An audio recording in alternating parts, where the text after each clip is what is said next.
All right. I think Sam, maybe we can go ahead and get started. Do you want to Sure. introduce yourself and then I'll keep going? Yeah, so I'm super excited that you guys are here because I feel like this is really valuable information that we want to get out to our TJ community. We offer a TJ talk series throughout the year. So some of the names are familiar that have been attending, so we appreciate it. My name is Samantha Davis. I'm the school social worker at Thomas Jefferson High School, and I've been there for, this is my 21st year. So I've been there a very long time. And I just love the school, love the culture, love the community, and so appreciate our parents. And I'm excited for this presentation tonight. We are going to ask, why Megan speaks, and I'll let her introduce herself in just a second. We are going to field all questions in the Q&A at the bottom. And so I'll be answering them if I can as we go along, or we'll wait to the end of the presentation and I'll be able to ask those questions to Megan, who's our drug and alcohol prevention specialist. So Megan? Awesome. Thanks, Sam. Yeah, so my name is Megan Michio. I am the school health professional at Thomas Jefferson High School. I'm there 3 days a week supporting the school on substance use prevention. And then 2 days a week, I go to other schools to train schools about our prevention programs when it comes to substance use. So I'm excited to be able to share this information and hopefully give some good stuff. So tonight we're going to talk about some data and then talk about some tips and tools and just hopefully give you some tangible things to be able to talk to your young people about. And then if there's any questions that come up that we can try to answer for you. So I wanted to start out with looking at our Healthy Kids Colorado survey data. So we participate in this survey every odd year. We actually did it back in October at TJ. So I'm actually waiting on our 2021 data for that. So this is actually from our 2019 data set. And so the good thing about this that I feel like is there's at the high school level, there's over 120 questions that are asked. So it is a very comprehensive survey around health and wellness. And so I pulled out some of these pieces of the survey and looking at it. So you can see the percentage of students who have an adult to go to for help with a serious problem. Looking at DPS as a district as a whole, so high school, just all high schools who participated in this survey for DPS was about 72%, and at TJ was at 78. Percentage of students who think their families have clear rules about alcohol and drug use. Oh, geez. Ah. Oh no, sorry. Ah. Oh dear.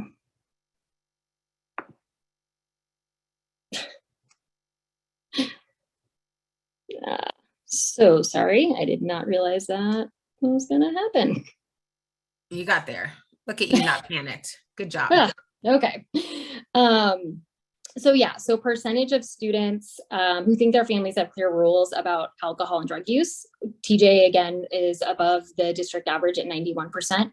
And then looking at percentage of students who have talked to their parents or guardians about the dangers of tobacco, alcohol, or drug use in the past 12 months, TJ sits at about 58% compared to the district at 50%. So I just thought this was important to share this information because these conversations are happening. Youth are talking to trusted adults about this. So I think that's a really good start. And I think it just needs to keep happening. So you're all doing great. And just more data shows that youth who have an adult to go to for help with a problem are 30% less likely to use marijuana.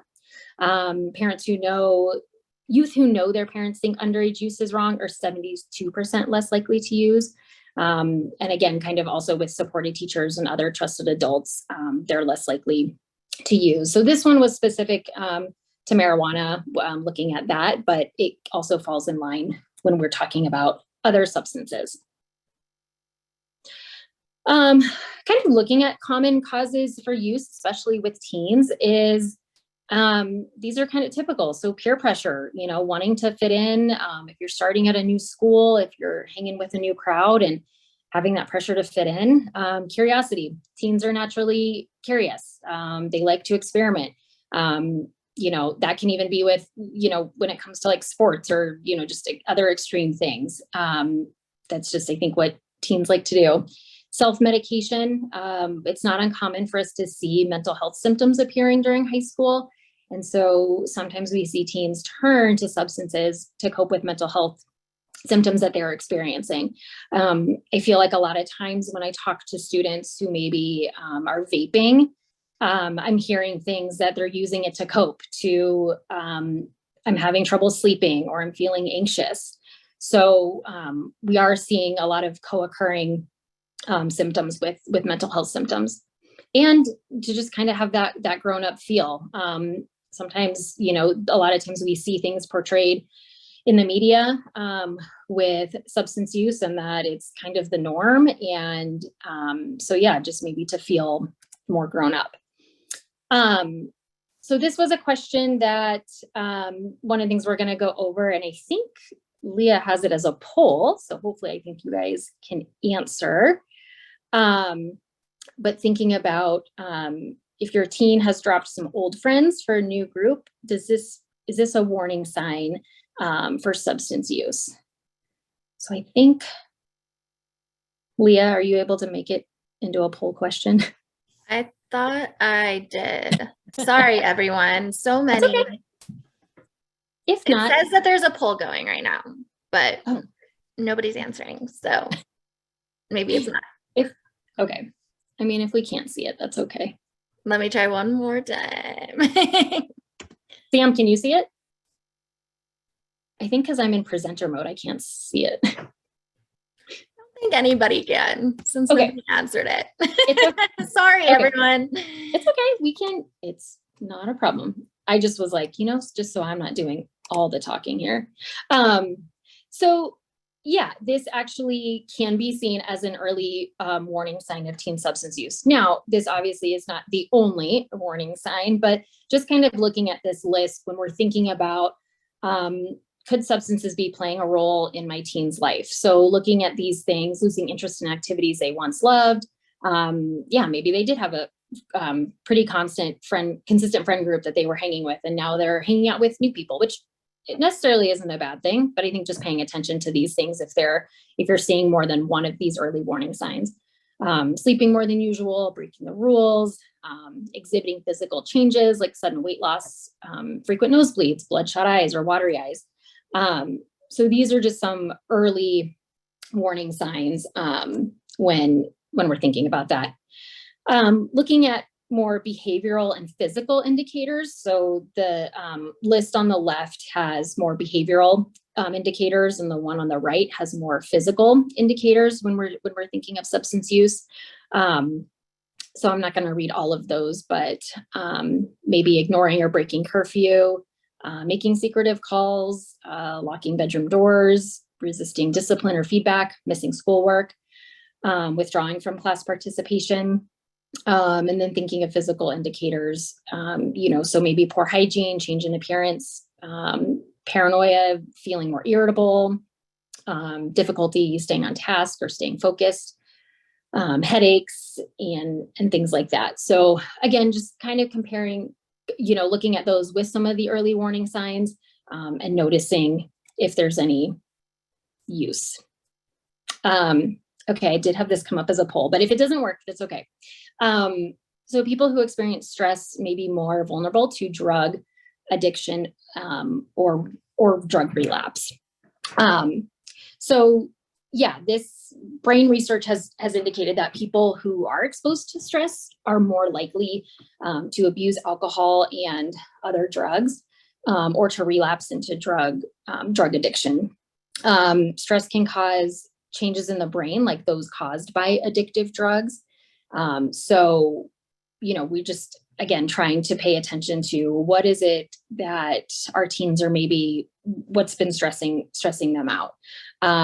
There was a study from the CDC. So as of June 2020, 13% of Americans reported starting or increasing substance use. as a way to cope with stress due to the pandemic starting. And then we saw an increase in overdoses during that time.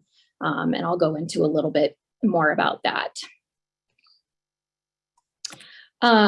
So looking at risk factors, this is something that can be really important when we're thinking about substance use and maybe getting into drugs a little bit more. So kind of looking at this acronym of FACTS. So looking at family history, age of first use, cravings, tolerance, and surroundings. So first looking at family history. When someone in a child's biological family, parents, siblings, extended family has a history of substance use of alcohol, tobacco, marijuana, prescription drugs, that child may have a predisposition to addiction and just a greater risk at potentially developing an addiction to a substance. So there was a research study done from Yale that that young people who had a family history were 8 times more likely to develop, were 8 times more likely at risk of developing alcoholism than those that didn't.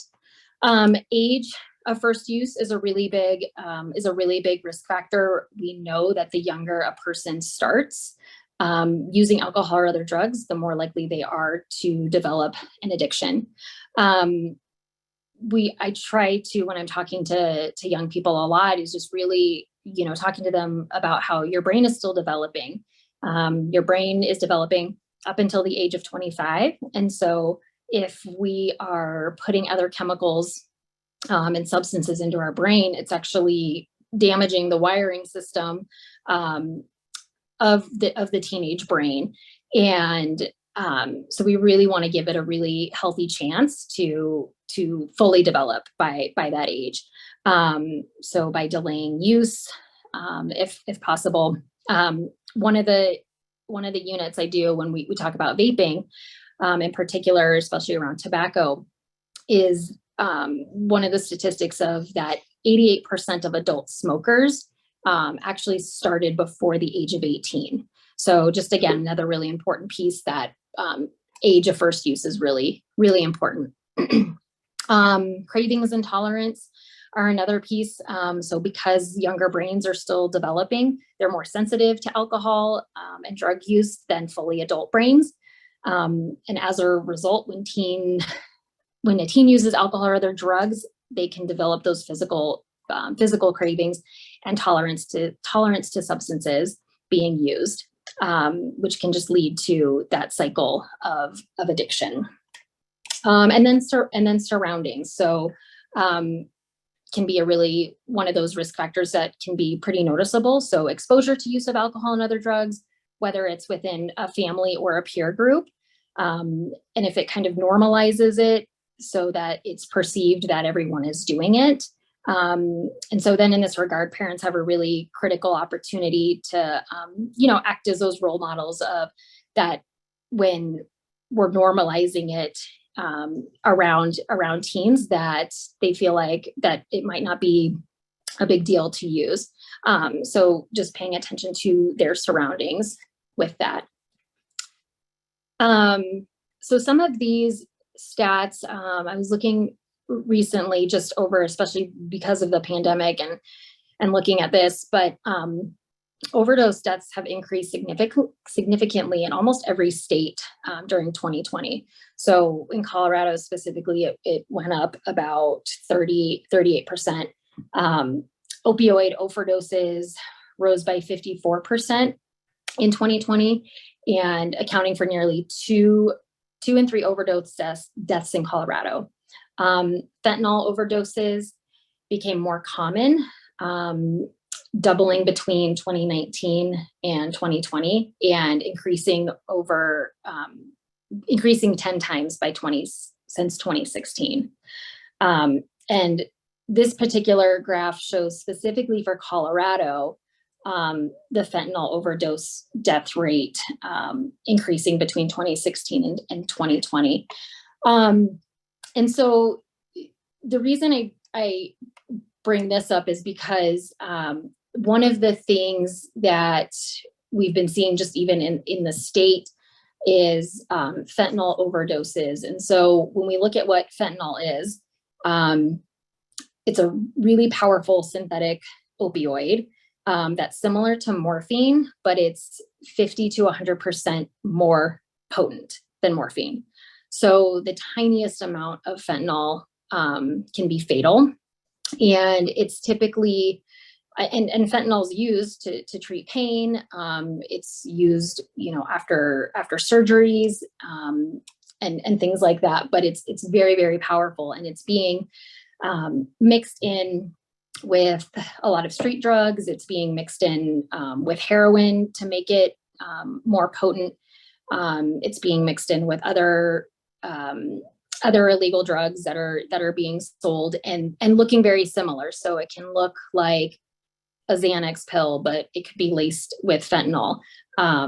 So again, we've been seeing just around the state in general, a really big increase in fentanyl overdoses. And so again, there's a unit that I do when I go into classes talking about prescription drug safety and just how important it is to, one, make sure you're taking your prescription drugs as prescribed by the doctor and not misusing them, not abusing them. But then also paying attention to any pills or anything that you get from someone that you don't know what it is. And so just being really aware that, you don't want to be scared with everything, but you have to just really pay attention that, something could have something else in it. And so it's just really important, I think, for parents and guardians, and I think for young people to just be vigilant about what it is that they have. So in this one, this was also a true false one, but in the beginning of COVID, in the COVID pandemic, there was a TikTok challenge called the Benadryl Challenge. And I am not savvy with TikTok. I feel like I have to ask the young people all the time just about it. But I'm sure as, parents and guardians, you've seen many TikTok challenges that, have been on the news. But yeah, this was actually a challenge where, they were telling young people to take large doses of Benadryl, and the effects of it, if you take enough of it, you can start to have like hallucinogenic effects. So, and this is something that's over the counter that many people have in their homes. And so it's one of those things that you don't really think about. Like, oh, I should have this, stored somewhere else. It's Benadryl. A lot of young people take Benadryl for its intended use, which is why I was going to kind of then talk about some over-the-counter medication too that we see that teens have been misusing and abusing. So dextromethorphan, I can't say it correctly, pronounce it correctly, but this is over-the-counter cold medicine. So that DXM, that's a typical over-the-counter cold and flu cough suppressant that you will see, and in high doses, it can have like an intoxication feeling, similar to alcohol and marijuana, maybe having hallucinations, paranoia, anxiety. So again, something over the counter that you might not necessarily think about, but is something in your home and can be easy for teens to get. Loperamide is an anti-diarrheal medication, and it can cause euphoria, kind of similar to opioids, but misuse can cause some dangerous side effects if it's misused. It can have your heart rate can beat rapidly. It can cause kidney problems. And then this last one, difes, Benadryl. I'll just say Benadryl. But that last one is Benadryl. So again, these over-the-counter medicines that we see, and I'll be able to share some of the slides, so you can click on some of the links that have different facts about these different over-the-counter medications. So one thing that, we feel is really important at TJ, but also, sharing with students is coping skills. I feel like in our mental health office, our mental health team, we're constantly working with young people on, what are some of your best coping skills? So things you can do in the moment when you're experiencing tough emotions, especially when you're in school.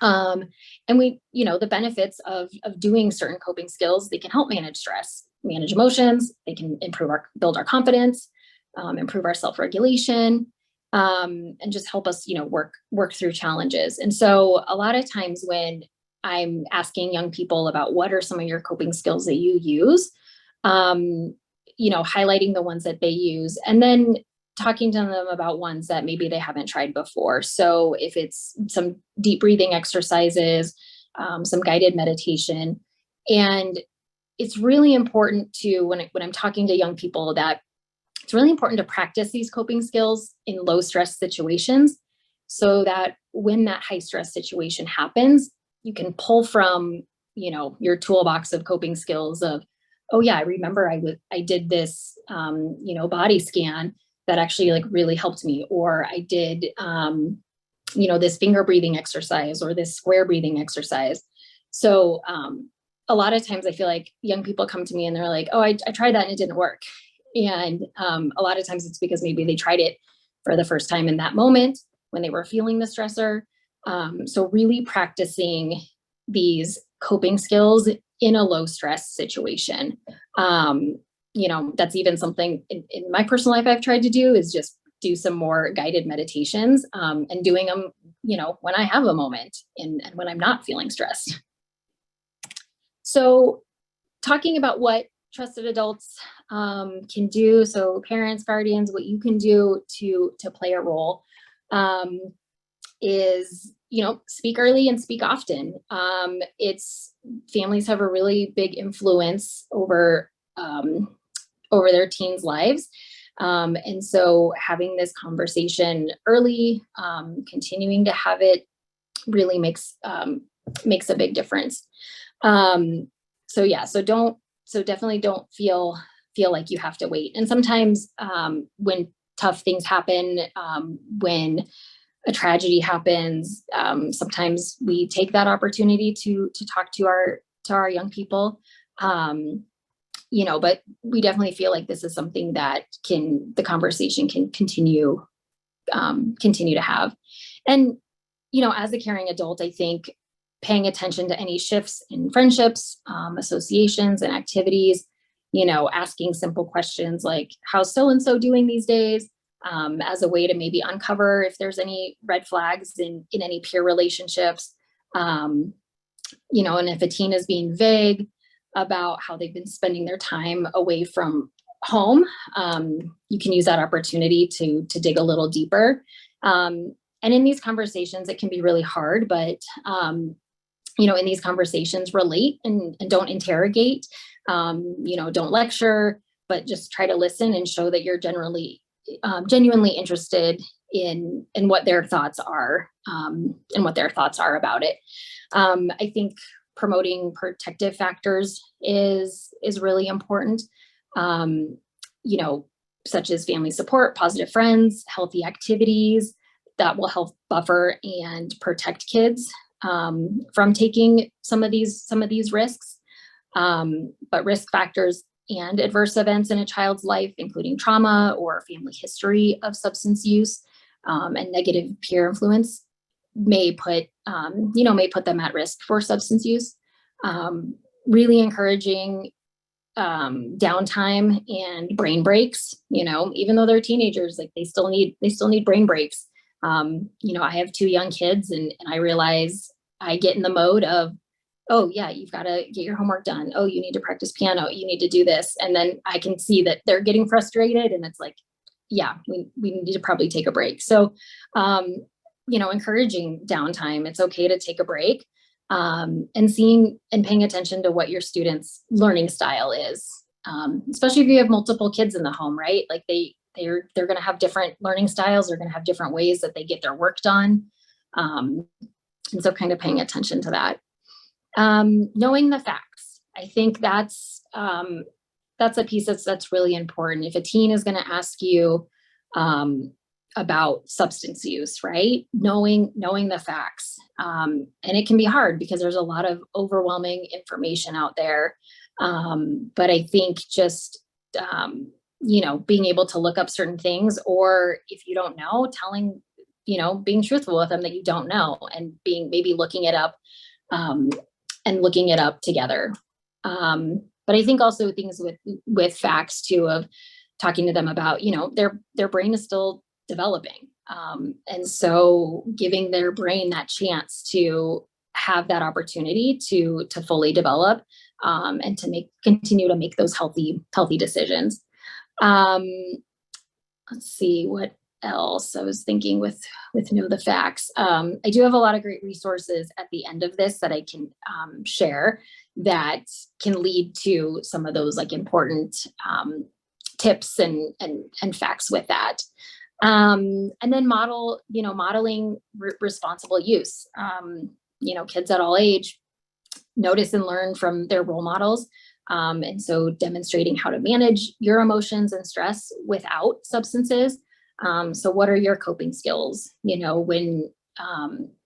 When your young person sees you stressed from work or something, what is your coping strategy? And modeling that, or inviting them to do that with you.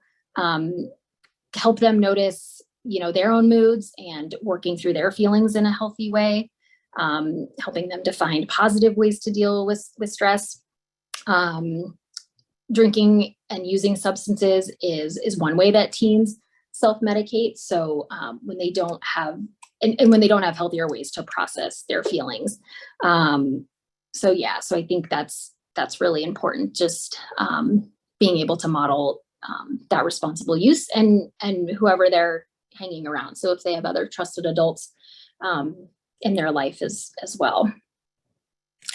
Some of the things that we do at TJ in terms of prevention. So this year we started, we have an advisement class 2 days a week. And one of the pieces that we have put in there are some mindfulness pieces from the asset education. They're just quick 5 to 10 minute mindfulness activities that are really easy for students to do. And again, it's just kind of another like tool for them to have as a coping skill. Coping Cat is actually an anxiety curriculum that you can use individually with students or in small groups. So we try to use this actually in a small group setting for students who are experiencing a lot of anxiety. MEI, Marijuana Education Initiative, is a curriculum that we use. It was developed by 2 teachers here in Colorado. So it's specific around marijuana. Second Chance is something that we use when students maybe get caught with tobacco, vaping. So it's a self-directed 90-minute online module.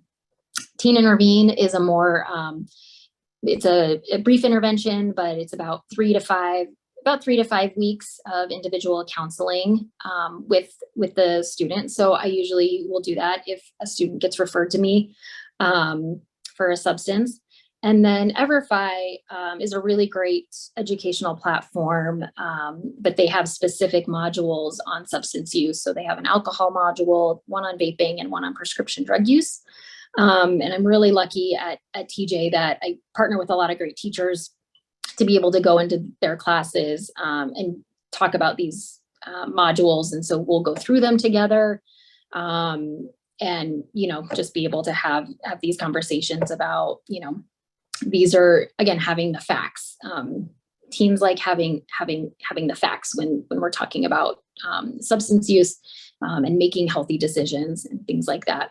So those are some of the things that we do at TJ. We also have a really awesome sources of strength group.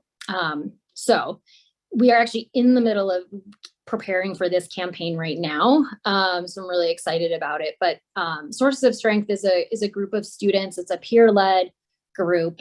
Students were nominated by teachers in the building, and it focuses on what are our strengths, what are our protective factors. So it really looks at, family support, positive friends, healthy activities, mental health, physical health, spirituality, generosity, and mentors.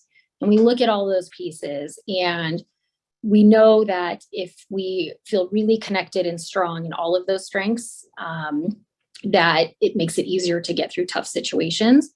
But sometimes we don't have all of those pieces of the strengths wheel. So the peer leaders do a really good job of putting together campaigns in the school, and they're really connectors to help. So when we train our peer leaders, they're connectors, and they do a really good job of connecting their peers with maybe a mental health provider in the building, maybe their counselor or a trusted adult. So stay tuned for this campaign, because I can't wait to see how this looks. I put this actually in the slide because this is one of those pieces that in the prescription drug safety and the alcohol module, I talk to students a lot about. Again, just when you're talking to your students about knowing the facts, right? This is another one of those pieces of information that's actually really good to have. So in Colorado, we have a Good Samaritan law where, how I talk to students about it is, if you're in a situation where, you're with a group of peers and someone has taken something, or they drink too much alcohol, and they're not responsive, that you need to call 911, that you need to get help there right away. Listen to what the dispatcher has to say until help arrives. And what this law does is it protects you. It also protects the other individual who maybe consumed any of the substances, and it protects them from any criminal prosecution. And it's interesting because, when you talk to students about it, they go into this, like, you have this conversation about like getting in trouble, and and that's definitely a fear of, they're like, well, there was underage drinking or underage drug use. But the point is like, we want them to stay healthy. We want them to stay alive. And so it's really important to know that this exists. The alcohol module also goes into talking about social host liability laws. And I think in our last TJ Talks, we had the DA on talking about that, and she brought up the social host liability law. So again, just really important for parents to know about, if there's alcohol or other substances, in your home, and that students are there and they're consuming, that, the homeowner then is liable for that. So just kind of thinking about like that party situation of like not having students there in your home and, using substances while, and just not using substances. So I talk to students about this a lot when we go over these modules. And again, these are going to be resources that I'll be able to share out that are all clickable, that you can access, but Safe to Tell, Colorado Crisis Services, the Trevor Project. Trevor Project is for specifically supports the LGBTQ community. They have a text to talk line. The Steve Fund is a great mental health and social emotional resource for students of color. They also have a text to talk line. Children's Hospital has some great information. Second Wind Fund is a partner with DPS. And then I Matter Colorado just launched not too long ago, where students can access 3 free mental health sessions. And they're in the process of working through, continuity of care to be able to continue past 3 sessions. So students can actually go on right now. They can fill out the screener, and they can actually finish the screener with scheduling an appointment. And there are in-person appointments and telehealth appointments available. So it feels like, like, okay, I can actually leave here with the scheduled appointment to talk to a mental health provider. So we'll make sure we share out these resources. Also, a couple of these substance use specific resources. Forward Together Colorado has a lot of great information. Just again, how to talk to teens, connecting with your teen, one chance to grow up. Again, kind of talking about marijuana, brain development. And I put our DPS prevention website on there as well. I also put the poison control website on there because that's like one of those things we don't necessarily think about. But when we're thinking about maybe over-the-counter medications that someone used and, maybe it's not an emergency situation, but your young person maybe took too much of an over-the-counter medication. So having the poison control number available as well. And I think that might be everything I had in there. I felt like I just talked a lot. Sam,